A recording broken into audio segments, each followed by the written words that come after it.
ওম শান্তি।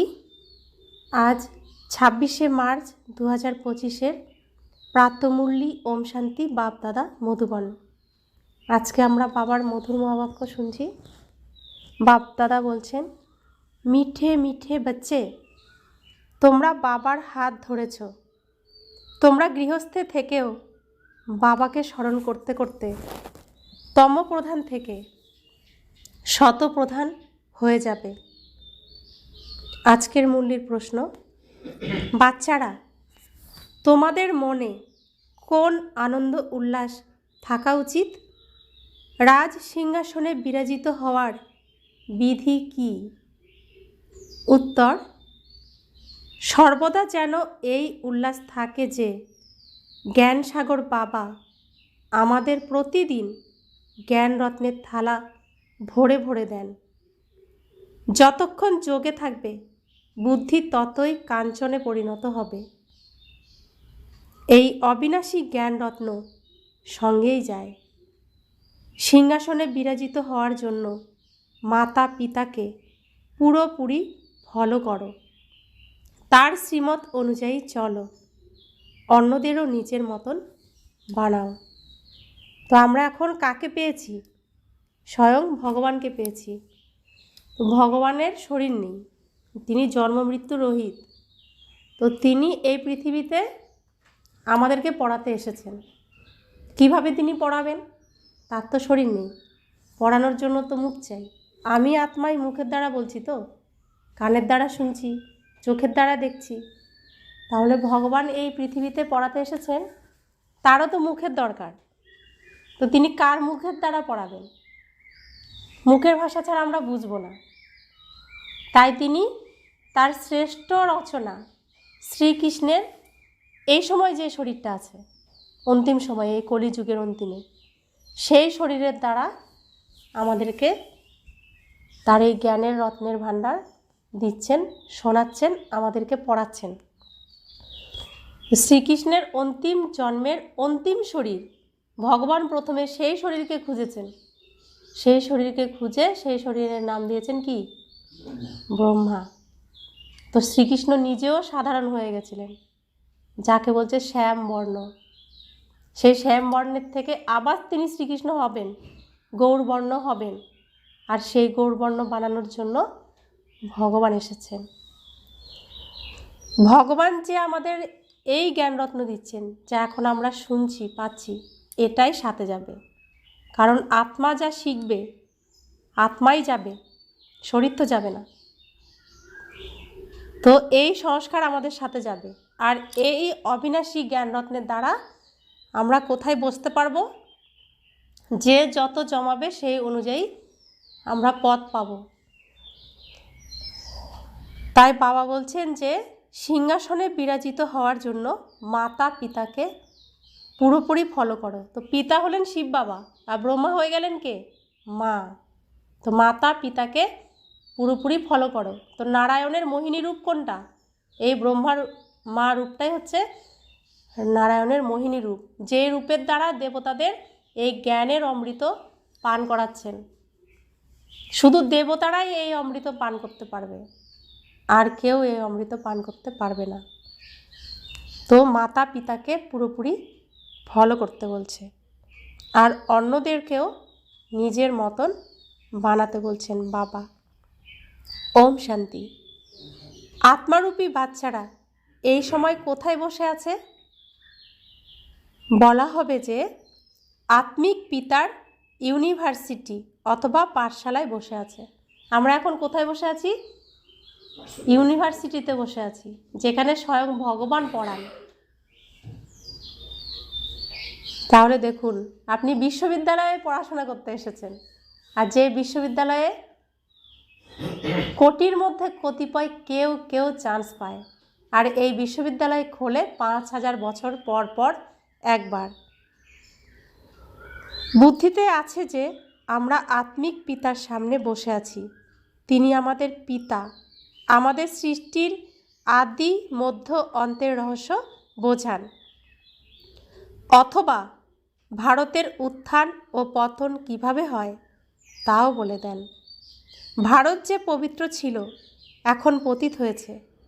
ভারত মুকুটধারী ছিল, তাহলে কে পরাজিত করল? সত্যযুগে সবাই দেবী দেবতা ছিল, ডবল মুকুট ছিল, কত সুন্দর শরীর ছিল, ধন সম্পদে পরিপূর্ণ ছিল, কত সুন্দর তাদের রাজত্ব ছিল, কত সুন্দর তাদের সংসার ছিল। তাহলে তাদেরকে কে পরাজিত করলো? আজকে ভারতের এরকম অবস্থা কেন, কাঙাল কেন হয়েছে? রাবণ। রাজত্ব হারানো অর্থাৎ পতন হলো, তাই না? কেউ রাজা তো নেই। এখন কেউ রাজা আছে? এখন তো কেউ রাজা নেই। যদি কেউ হয় সে পতিতই হবে। এখন রাজা মহারাজা উপাধি নিয়ে নেয়।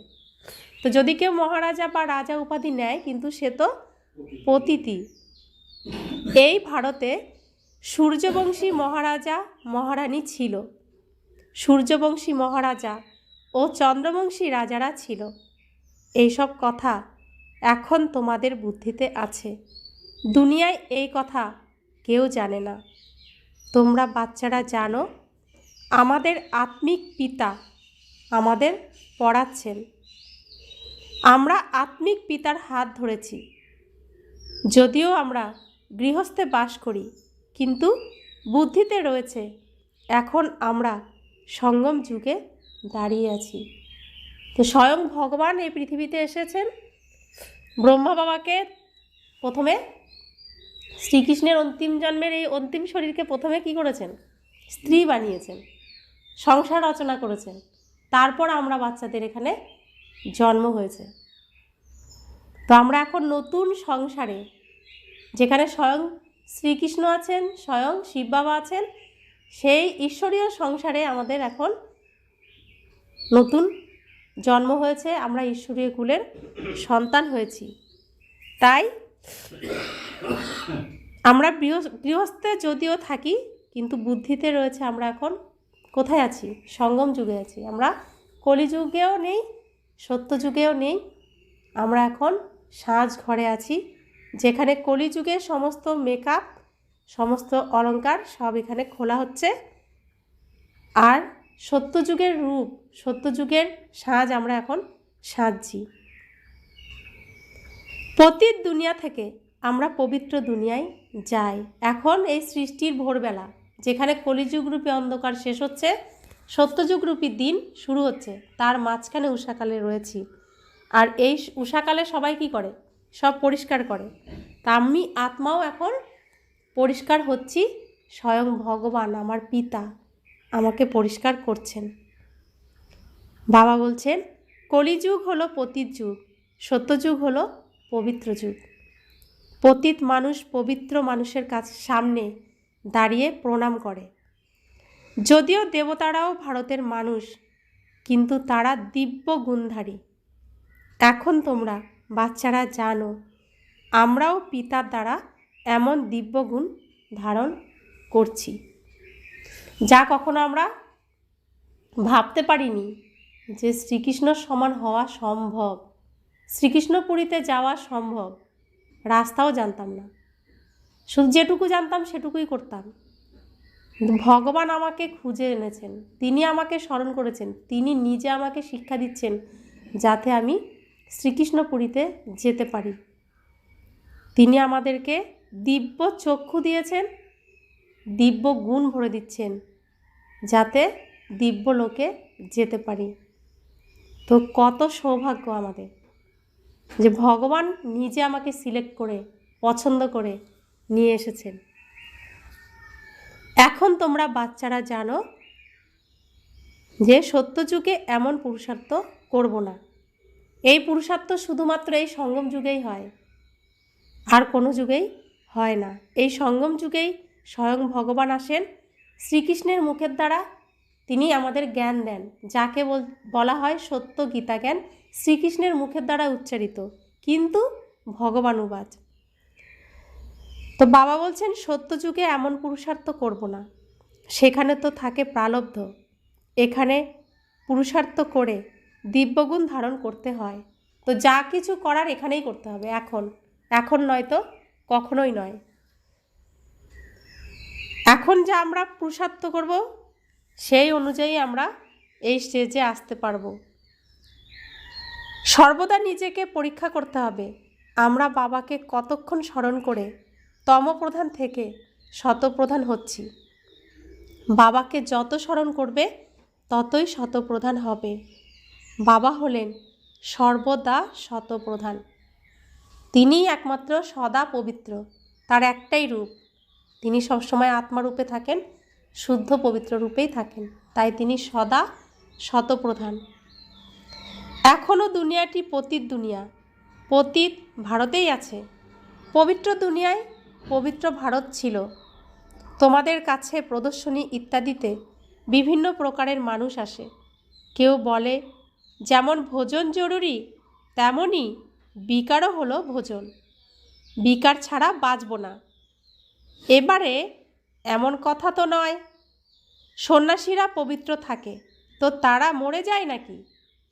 তো দুনিয়ার মানুষ কি বলে যে বিকারে যেতে হবে, বিকার ছাড়া মানুষ থাকতে পারবে না। ওম শান্তি। তো দুনিয়ার মানুষ বলছেন বিকার ছাড়া বাঁচব না, কাউকে জোরে কথা না বললে শুনবে না, একটু বেশি দাপট না দেখালে কেউ কারো কথা মানবে না, আর বিয়ে শাদী না করে সংসার না করে কেউ বাঁচতে পারবে না, এটাই দুনিয়ার মানুষ বলে। তো বাবা বলছেন তাহলে সন্ন্যাসীরা তারা কি মরে গেছে নাকি? তো প্রত্যেকের তো যাদের আমরা গুরু বানিয়েছিলাম আগে, সব গুরুরা কি সন্ন্যাসী তো ছিলেন। তো বাবা বলছেন তারা কি মরে গেছে? এমন কথা যারা বলে তাদেরকে ধরে নেওয়া হয় কোনো অজামিল সম পাপী হবে যে এমন কথা বলে। কারণ অসুররাই এমন কথা বলবে। অসুররা অশুদ্ধ খাবার খাবে, অশুদ্ধ জীবনযাপন করবে, অশুদ্ধভাবে চলবে, অশুদ্ধ সঙ্গ দেবে, তারা ওই দিকেই নিয়ে যাবে। তো বাবা বলছেন এমন যাদের চিন্তাভাবনা তারা অজামিলের মতো পাপীর সমান।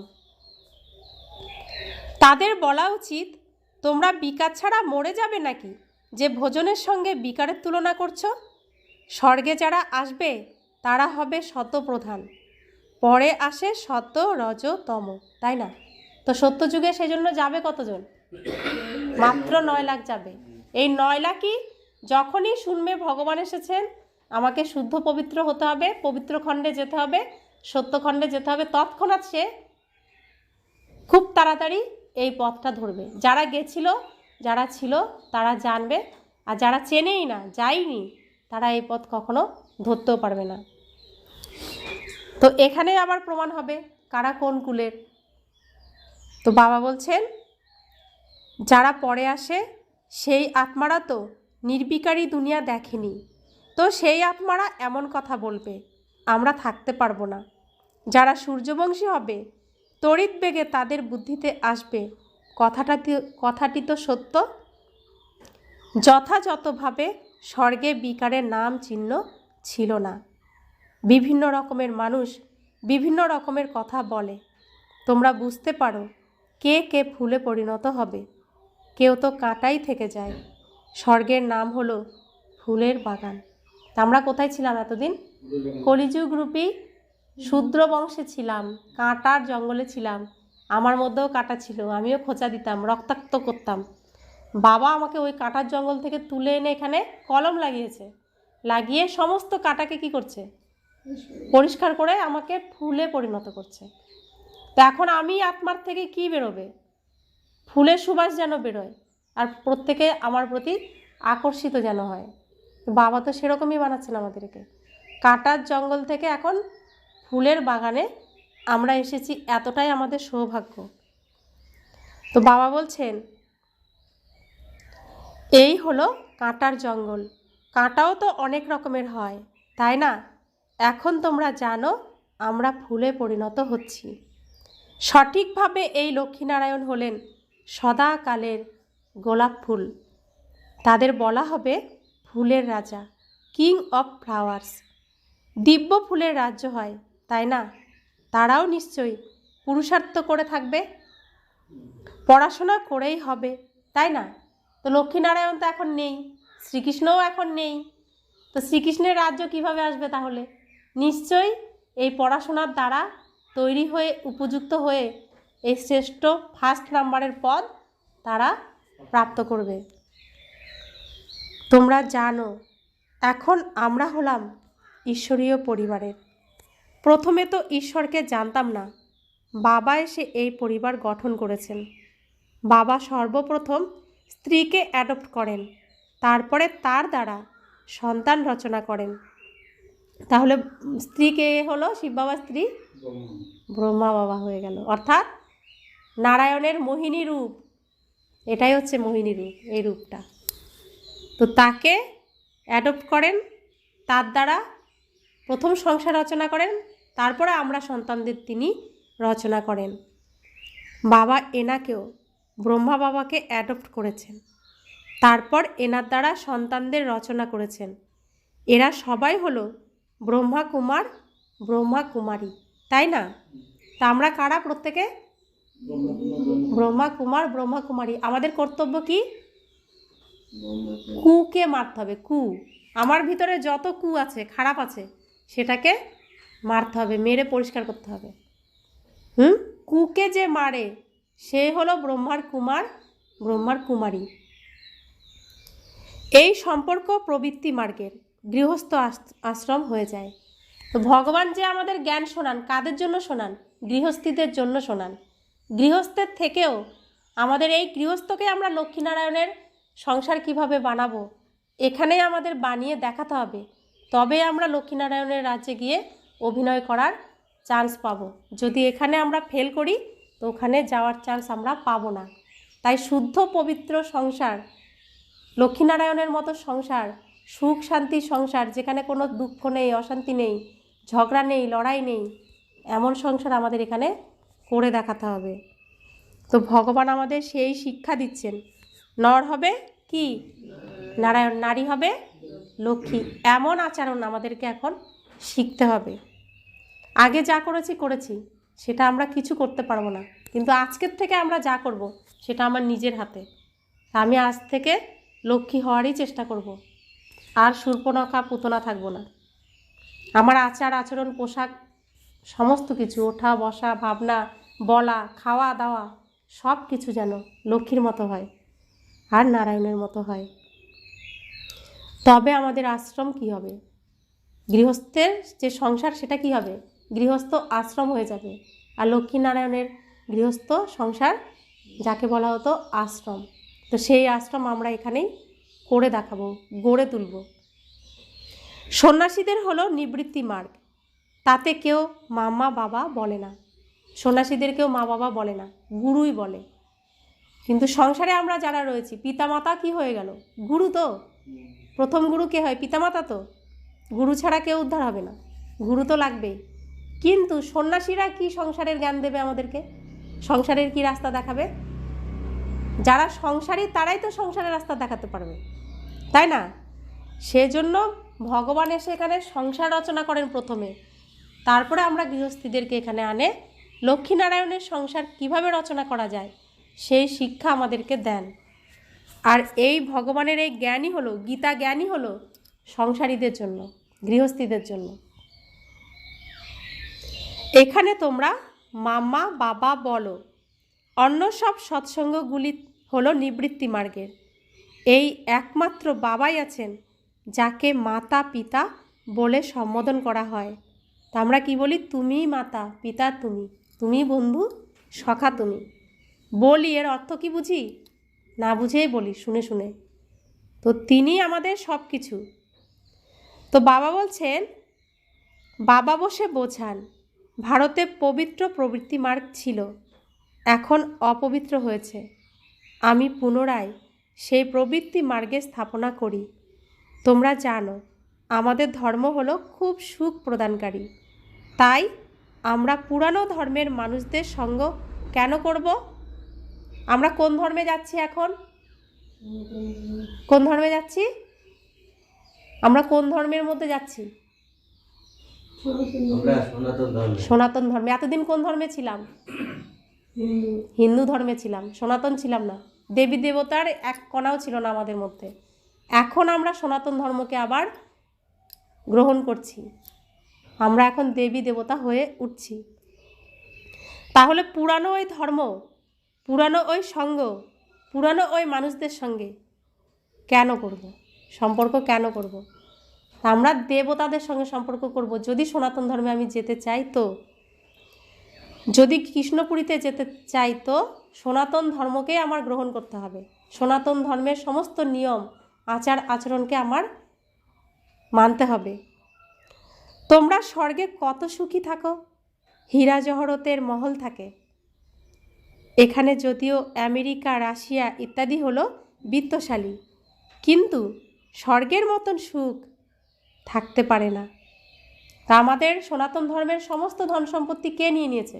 কারা নিয়ে নিয়েছে? খ্রিস্টানরা নিয়েছে। কৃষ্ণের সম্পত্তি রয়েছে খ্রিস্টের কাছে। এখন খ্রিস্টের কাছ থেকে আসবে কার কাছে? আবার কৃষ্ণের কাছে আসবে। তো আমেরিকা, রাশিয়া, এখানে সবাই কারা থাকে? খ্রিস্টানরাই থাকে। আর সমস্ত সম্পত্তি এখন তাদের কাছে, তারাই এখন ধনী। সেই ধন সম্পত্তি শুদ্ধ পবিত্র নয়, ততটা সুখও নেই যতটা সুখ কৃষ্ণের রাজ্যে ছিল, বিষ্ণুর রাজ্যে ছিল। তো বাবা বলছেন, সোনার ইট দিয়ে কেউ মহল বানাতে পারে না। আমেরিকাতে, রাশিয়াতে কেউ সোনার বাড়ি বানিয়েছে? বানাতে পারে না। সোনার মহল থাকেই কোথায়? সত্যযুগে, স্বর্গে। এখানে সোনা আছেই কোথায়? স্বর্গে তো প্রতিটি জায়গায় হীরা জহরত লেগে থাকবে। এখানে তো হীরার দাম অনেক, এইসব মাটিতে মিশে যাবে। বাবা বুঝিয়েছেন, নতুন দুনিয়ায় সব খনি ভর্তি হয়ে যাবে। এখন কি হবে? এখন এই স্টেজ রিপেয়ার হচ্ছে, তো সব ভাঙাচোরা চলছে না? ভূমিকম্প হচ্ছে, বন্যা হচ্ছে, অনেক কিছুই হচ্ছে এখন, প্রাকৃতিক দুর্যোগ, যার দ্বারা কি হবে? সমস্ত সোনা এক জায়গায় হয়ে যাবে, আর সেই সোনা দিয়েই সত্যযুগে ঘরবাড়ি তৈরি হবে।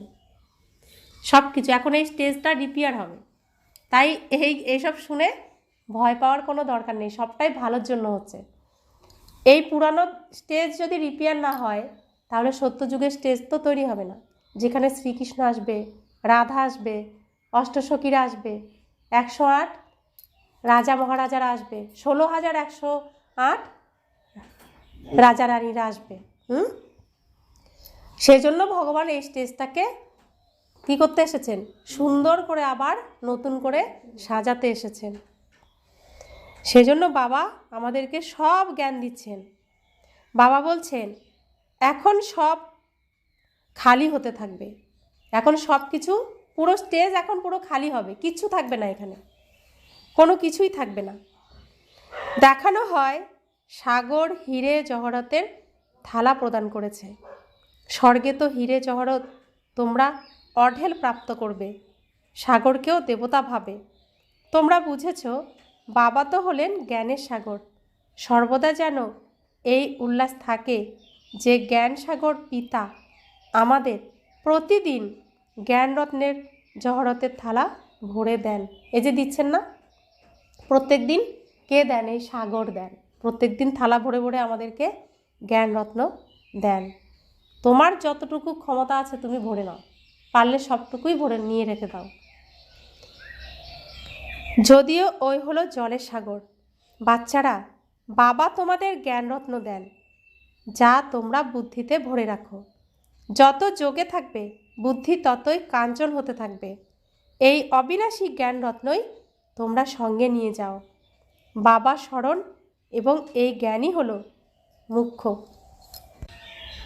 বাচ্চারা, তোমাদের মনে অনেক আনন্দ উল্লাস থাকা উচিত। বাবাও হলেন গুপ্ত, তোমরাও হলে গুপ্ত সৈন্য। অহিংসক, নন ভায়োলেন্স, গুপ্ত সৈন্য। Unknown warriors.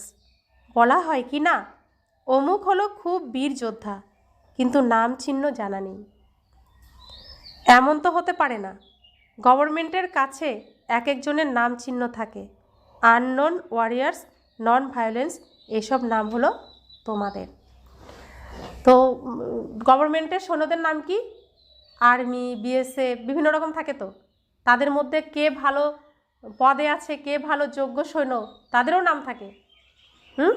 তারা বাহুবলের দ্বারা করে। আর আমরাও এখন আর্মি। আমরা কোন আর্মি? ভগবানের আর্মি, ভগবানের সৈন্য। কি করছি? এই পৃথিবীকে সমস্ত অসুরদের থেকে রক্ষা করছি। ভগবান যে যজ্ঞ রচনা করেছেন এই পৃথিবীতে, সেই যজ্ঞকে আমরা কি করছি? সামলাচ্ছি। সেই যজ্ঞ যাতে অসুররা নষ্ট করতে না পারে সেজন্য আমরা কি করছি? এই সৈন্য হয়ে রক্ষা করছি। তো আমরা কিসের দ্বারা করছি? আমরা যুদ্ধ করছি কিসের দ্বারা? যোগ বলের দ্বারা, মনের দ্বারা। নিজের ভেতরের অসুরকে দমন করছি কিসের দ্বারা? কেউ দেখছে না, যুদ্ধ তো প্রতিনিয়ত চলছে, গুপ্ত। তো আমাদের নাম কোথায় থাকবে? আমাদের রেজিস্টার কোথায় থাকবে? তো ঈশ্বরীয় গভর্নমেন্টের কাছে থাকবে না? তাহলে সর্বপ্রথম হিংসা হলো এই বিকার, যা আদি মধ্য অন্ত দুঃখ দেয়। তাই বলা হয়, হে পতিত পাবন, আমরা পতিত, আমাদের এসে পবিত্র করো। পবিত্র দুনিয়ায় একজনও পতিত থাকে না। এইসব তোমরা বাচ্চারা জানো। এখন আমরা ভগবানের সন্তান হয়েছি পিতার উত্তরাধিকার প্রাপ্ত করতে, কিন্তু মায়া কিছু কম নয়। আমরা রয়েছি পতিত দুনিয়ায়, যাব কোন দুনিয়ায়? পবিত্র দুনিয়ায়। যে পবিত্র হবে সে যেতে পারবে। চান্স তো সবাইকেই দিচ্ছে ভগবান। তো এত এত আত্মা, কোটি কোটি আত্মা পৃথিবীতে রয়েছে, কোটি কোটি মানুষ রয়েছে। ভগবান তো সবার জন্য এই জ্ঞান দিয়ে দিয়েছে।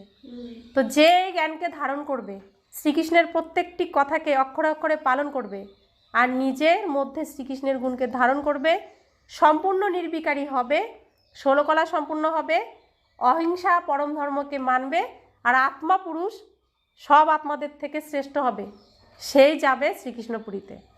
তাই তো? নাকি কীর্তন করলে আর ভোগ খেলেই যেতে পারবো? কোনটা? কৃষ্ণ কৃষ্ণ বললেই যাওয়া যাবে?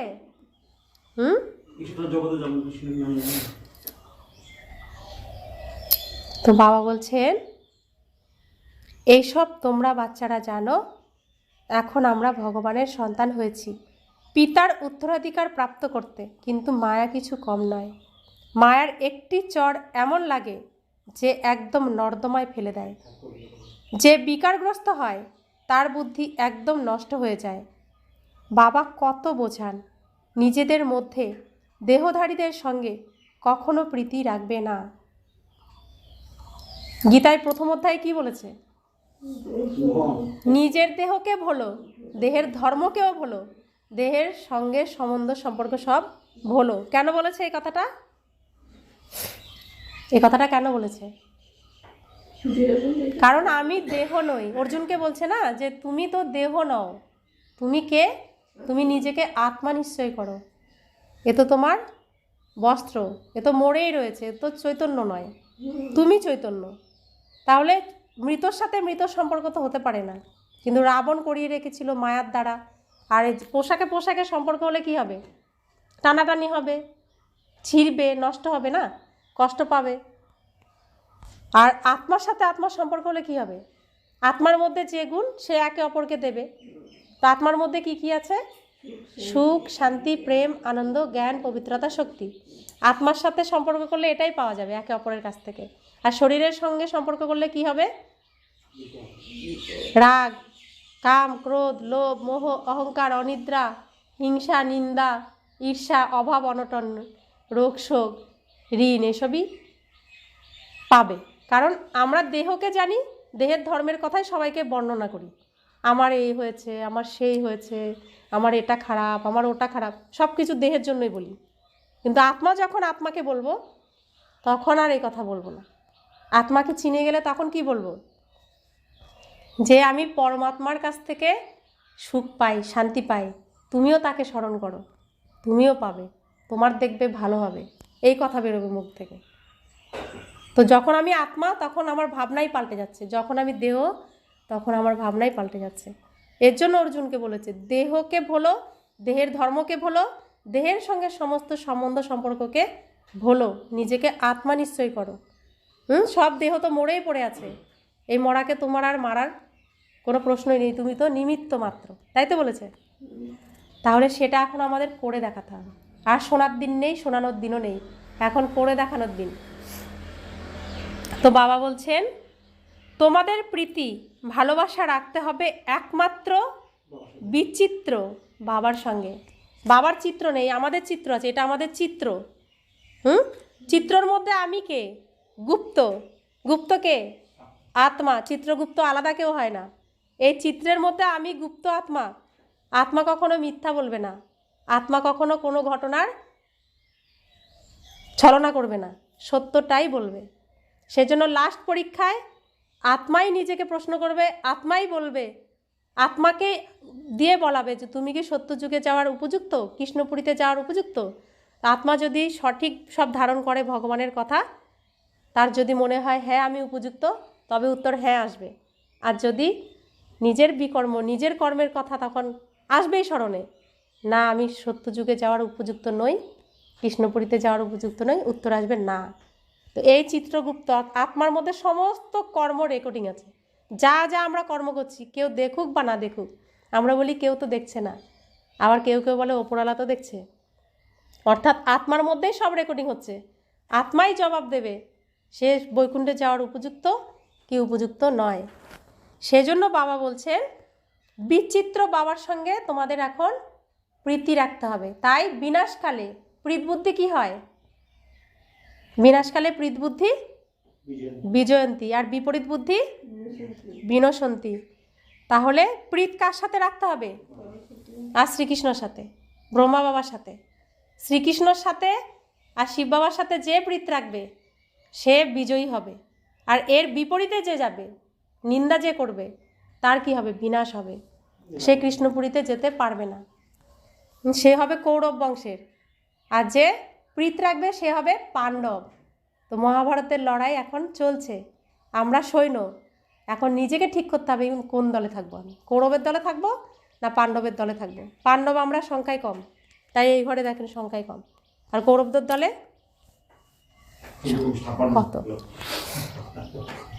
তো বাবা বলছেন, বাবা কত বোঝান তবুও বোঝে না, ভাগ্যে নেই, তাই একে অপরের দেহের আকর্ষণে জড়িয়ে যায়।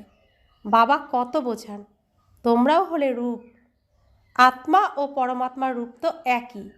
আত্মা ছোট বড় হয় না, আত্মা হলো অবিনাশী। ড্রামাতে প্রত্যেকের পার্ট নির্দিষ্ট আছে। এখন অসংখ্য মানুষ আছে, তারপরে 9 থেকে 10 লক্ষ থাকবে। সত্যযুগের আদিকালে বৃক্ষ খুব ছোট থাকে, প্রলয় তো কখনো হয় না। তোমরা জানো সব মানুষদের আত্মা মূল বতনে বাস করে, তাদেরও বৃক্ষ আছে। বীজ বপন হয়, তখন সম্পূর্ণ গাছ বের হয়, তাই না? তো পরমধামেও আমাদের কল্পবৃক্ষটা আছে আত্মারূপে। সেই কল্পবৃক্ষ আবার পৃথিবীতে হয় শরীর রূপে, শরীরধারী রূপে। সর্বপ্রথম 2টি পাতা বের হয়। এই বৃক্ষটি হলো অসীম জগতের বৃক্ষ। বিশ্বগোলক নিয়ে বোঝানো কত সহজ, বিচার করো। এখন হলো কলিযুগ। তো সত্যযুগে 2টি পাতা বেরোবে কারা কারা? কৃষ্ণ, রাধা। সত্যযুগে একটি ধর্ম ছিল, সুতরাং মানুষের সংখ্যাও কম ছিল। এখন অসংখ্য মানুষ, অনেক ধর্ম আছে। এত সংখ্যা প্রথমে ছিল না, তারা পরে কোথায় যাবে? এত আত্মা তো আগেও ছিল না, কোথায় ছিল? কোথা থেকে আসছে এখানে? সব আত্মারাই পরমধামে চলে যায়, নিজের ঘরে সবাইকেই ফিরে যেতে হয়। তোমাদের বুদ্ধিতে সম্পূর্ণ জ্ঞান আছে। যেমন বাবা হলেন জ্ঞানের সাগর, তেমনই তোমাকেও তৈরি করেন। তোমরা পড়াশোনা করে এই পদমর্যাদা প্রাপ্ত করো। বাবা হলেন স্বর্গের রচয়িতা, তাই স্বর্গরূপী অবিনাশী উত্তরাধিকার ভারতবাসীদেরই প্রদান করেন। বাকি সবাইকে পরমধাম ফিরিয়ে নিয়ে যান। বাবা বলেন, আমি এসেছি বাচ্চাদের পড়াতে। যত পুরুষার্থ করবে তত পদমর্যাদা লাভ করবে, যত শ্রীমত অনুযায়ী চলবে তত শ্রেষ্ঠ হবে। সমস্ত কিছু নির্ভর করছে কিসের উপরে? সমস্ত কিছু পুরুষার্থের উপরে, অর্থাৎ প্রচেষ্টার উপরে। যত চেষ্টা করবে ততই তুমি তৈরি হবে না। মামা বাবার সিংহাসনে বিরাজিত হওয়ার জন্য পুরোপুরি ফলো করো ফাদার মাদারকে। সিংহাসনে বিরাজিত হতে তাদের আচরণ অনুযায়ী চলো। অন্যদেরও নিজের মতন বানাও। বাবা অনেক প্রকারের যুক্তি বলে দেন। একটি ব্যাজের উপরেই তোমরা কাউকে ভালো করে বসে বোঝাও। পুরুষোত্তম মাস হলে বাবা বলেন চিত্র ফ্রিতে দিয়ে দাও। বাবা উপহার দেন। টাকা পয়সা হাতে এলে নিশ্চয় বুঝবে বাবারও খরচ আছে, তাই না? তখন তাড়াতাড়ি পাঠিয়ে দেবে। ঘর তো একটাই। এই ট্রান্সলাইটের চিত্রের প্রদর্শনী হলে অনেকে দেখতে আসবে। পুণ্যের কাজ, তাই না? মানুষকে কাটা থেকে ভুলে পাপ আত্মা থেকে পুণ্য আত্মায় পরিণত করা, একে বিহঙ্গ মার্গ বলা হয়। প্রদর্শনীতে স্টল লাগালে অনেকে আসে, খরচা কম হয়। তোমরা এখানে আসো বাবার কাছে স্বর্গের রাজত্ব নিতে, সুতরাং প্রদর্শনীতেও আসবে স্বর্গের রাজত্ব কিনতে। এটা তো হলো হাট, তাই না? তো বিশ্বের মধ্যে এটা হাট। বাবা বলেন এই জ্ঞানের দ্বারা তোমাদের অনেক সুখ প্রাপ্ত হবে, তাই ভালো রীতি পড়াশোনা করে পুরুষার্থ করে ফুল পাস হওয়া উচিত। বাবা নিজে বসে নিজের এবং রচনার আদি মধ্য অন্তের পরিচয় দেন, অন্য কেউ দিতে পারে না। এখন বাবার সাহায্যে তোমরা ত্রিকালদর্শী হও। বাবা বলেন আমার প্রকৃত রূপ, প্রকৃত পরিচয়, যথার্থ রীতি কেউ জানে না। তোমাদের মধ্যেও নম্বর অনুসারে আছে। যদি যথার্থ রীতি জানতো তাহলে বাবাকে ত্যাগ করে যেত না। এই হলো পড়াশোনা। ভগবান বসে পড়ান। তিনি বলেন আমি হলাম তোমাদের আজ্ঞাকারী সেবক, অবিডিয়েন্ট সার্ভেন্ট। ভগবানই এই কথা বলতে পারেন, কোনো মানুষ এ কথা বলবে না। মানুষের মান শান সম্মান আছে, কারো কাছে নত হয় না। আর যিনি এই ব্রহ্মাণ্ডের রচয়িতা, এই সৃষ্টির যিনি রচয়িতা, তিনি বলেন আমি তোমাদের অবিডিয়েন্ট সার্ভেন্ট, আজ্ঞাকারী সেবক। তা আবার যার জন্য কোনো পয়সা লাগে না, সেবা করেন তিনি। আমরা যা বলবো সত্য হৃদয়ে তিনি তা করবেনই করবেন, আর করে দেন। পিতা ও শিক্ষক দুজনেই হয় আজ্ঞাকারী সেবক। ড্রামায় আমাদের এমনই পার্ট আছে, পরে সবাইকে সঙ্গে নিয়ে যাব। শ্রীমত অনুযায়ী চলে পাস উইথ অনার হওয়া উচিত। তো কথায় আছে না, আমরা আগে বলতাম সেটা, যে জন বলো না না, যে করে আমার আশ আমি করি তার সর্বনাশ, তারপরেও যে রাখে আমার আশ আমি হয়ে যাই তার দাসেরও দাস। তো এই যে তিনি এ কথা বলেছেন না, এখনকার জন্যই বলেছেন। তিনি এসে আমাদের দাস হয়ে যান, যা বলবো তিনি তাই করবেন। তিনি বাধা করে দিতে তিনি বাধ্য, আজ্ঞাকারী সেবক। তো ড্রামায় আমাদের এমনই পার্ট আছে। তিনি আবার সাথে করে আমাদের নিয়ে যাবেন, নিয়ে যেতে এসেছেন ঘরে। এখানে এসেছেন, আমরা ঘরে ফেরার রাস্তা চিনি না, জানি না, পথ হারিয়ে ফেলেছি, ধাক্কা খাচ্ছি। একবার এ বলছে ওখানে চলো, ও বলছে সেখানে চলো, তো আমরা তাই করছি। তাই তিনি এসেছেন সাথে করে ঘরে ফিরিয়ে নিয়ে যেতে। শ্রীমত অনুযায়ী চলে পাস উইথ অনার হওয়া উচিত। পড়াশোনা তো খুবই সহজ। সবচেয়ে বেশি বয়স তো তার যিনি পড়াচ্ছেন। শিব বাবা বলেন আমি বৃদ্ধ নই। বৃদ্ধকে সব থেকে বেশি বয়স কার? ব্রহ্মা বাবার। কিন্তু শিব বাবা তিনি তো আত্মা। বাবা বলছেন যে আত্মা কখনো বৃদ্ধ হয় না, যদিও পাথর বুদ্ধি হয়। আমার তো হলো পারস বুদ্ধি, তবেই তো তোমাদের পারস বুদ্ধিতে পরিণত করতে আসি, কল্পে কল্পে আসি। অসংখ্যবার তোমাদের পড়াই, তবুও ভুলে যাবে। সত্যযুগে এই জ্ঞানের প্রয়োজন থাকে না। বাবা কত ভালো রীতি বোঝান, এমন বাবাকেও ত্যাগ করে চলে যায়। তাই বলা হয় মহান মূর্খ দেখতে হলে এখানে এসে দেখো। এমন পিতা যার কাছে স্বর্গপ্রাপ্তি হয় তাকেও ত্যাগ করে যায়। এমন পিতা প্রাপ্ত হয়েছে যিনি আমাদের স্বর্গের মালিক বানাবেন, বৈকুণ্ঠে নিয়ে যাবেন, শ্রীকৃষ্ণপুরীতে আমাদের পাঠাবেন। এটা জানার পরেও এই বাবাকে ত্যাগ করে ওই দেহধারীদের কাছে, যেখানে কিছুই নেই দুঃখ ছাড়া, সেখানে চলে যায়। তাই বলছেন মহার মূর্খ দেখতে হলে এখানে এসেই দেখো। তো বাবা বলছেন তোমরা আমার মত অনুযায়ী চলবে তো অমরলোকে বিশ্বের মহারাজা মহারানী হবে। এইটি হলো মৃত্যুলোক। বাচ্চারা জানে আমরা সেই পূজ্য দেবী দেবতা ছিলাম। এখন আমরা কী রূপে পরিণত হয়েছি?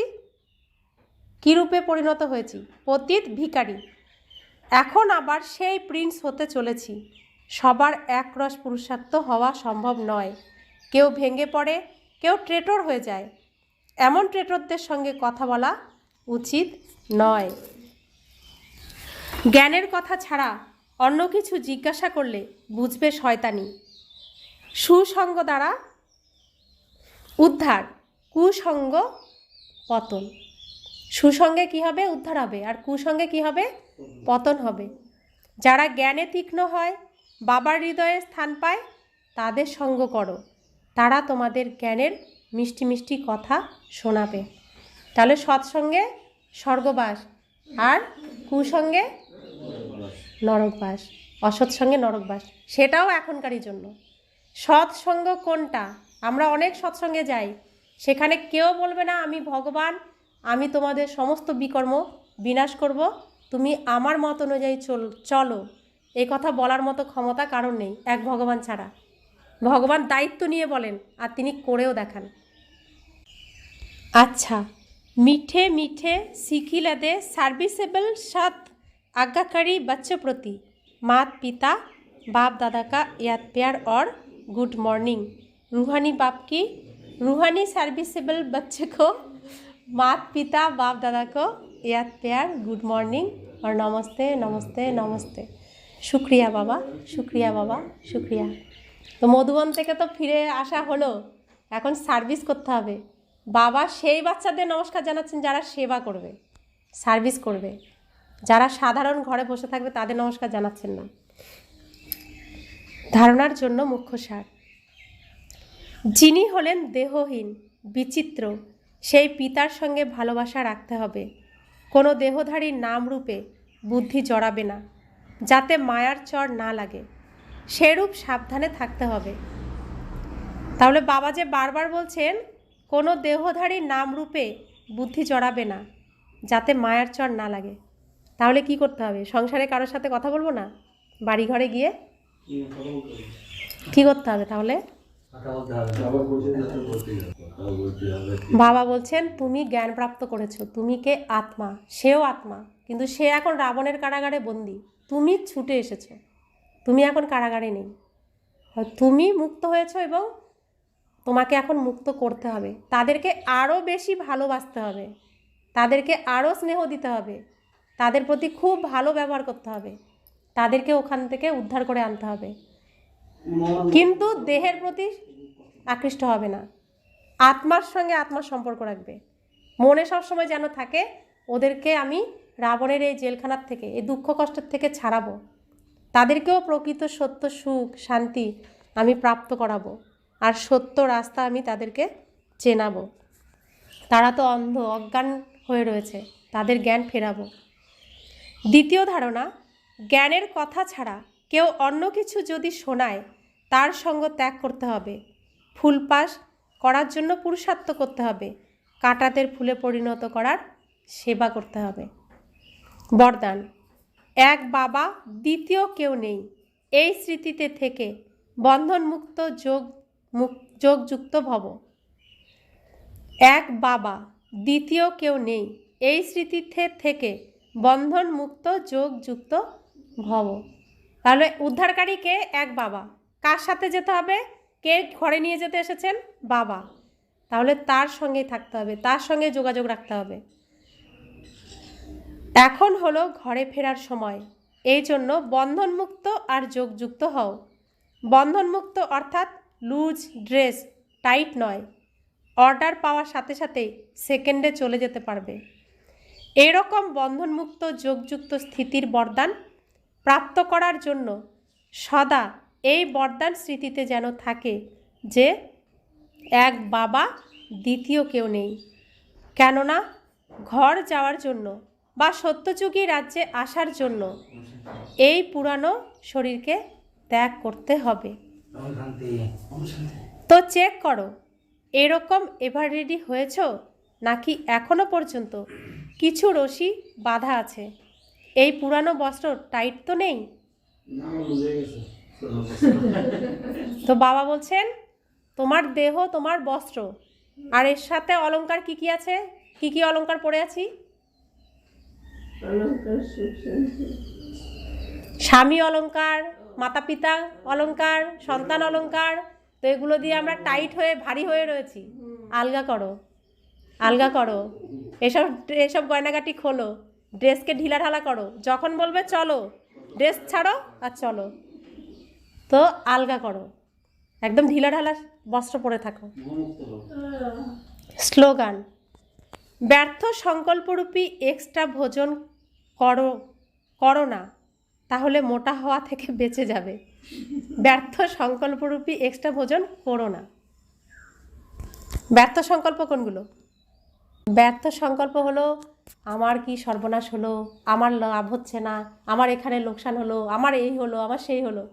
বাবা কি বলেছেন? আমাকে দাও, তোমার চিন্তা করতে হবে না, দায়িত্ব আমাকে দাও। আর আমরা কি করি? নিজের মাথায় নিজে বোঝা নিই। যদি বাবাকে দিয়ে দিই সেই কাজটা কি হয়? ভাবতে হয় না, অটোমেটিক হয়ে যায়। তো সেজন্য বলছে যে ব্যর্থ সংকল্পের এক্সট্রা ভোজন আর করতে হবে না তোমাদের। তো মোটা হয়ে যাবে, ভারী হয়ে যাবে না। সবসময় যেটুকু ভাববে যথার্থ ভাববে আর শুভ ভাববে। নিজের কোনো দুর্বলতার কথা কাউকে শোনাবেও না, আর নিজেও মনে রাখবে না। সেই দুর্বলতাকে বাবার কাছে দাও, আর কাউকে বলতে হবে না। আজকের অব্যক্ত ইশারা, সত্যতা আর সভ্যতারূপী কালচারকে ধারণ করো। বাবার সব থেকে প্রিয় জিনিস হলো কি? সত্যতা। তো সত্য পিতা, তিনি সত্যনারায়ণের কথা শোনাতে এসেছেন সত্য যুগে নিয়ে যাওয়ার জন্য, সত্য খণ্ডে নিয়ে যাওয়ার জন্য। তো সত্যের সাথে সত্য হয়েই চলতে হবে। সত্যতা তিনি পছন্দ করেন। তো সত্য হৃদয়ে তার কাছে যা বলা হবে তিনি তাতে রাজি হয়ে যান। এই জন্য ভক্তিতেও বলা হয় যে গড ইজ ট্রুথ। সব থেকে প্রিয় জিনিস হলো সত্যতা। কেননা যার মধ্যে সত্যতা থাকবে তার মধ্যে সাফাইও থাকবে, তারা ক্লিন অ্যান্ড ক্লিয়ার থাকে। তো সত্যতার বিশেষ গুণকে কখনো পরিত্যাগ করবে না। সত্যতার শক্তি লিফটের কাজ করে। তা আমরা রয়েছি মিথ্যাখণ্ডে, আর যখন সত্যতাকে ধারণ করব তো সেই সত্য আমাকে এক লিফটের এক সুইচেই কোথায় নিয়ে যাবে? একদম লিফটে উঠে আমি চলে যাব ঘরে, ঘর থেকে আবার চলে আসব সত্যখণ্ডে, শ্রীকৃষ্ণপুরীতে। ওম শান্তি।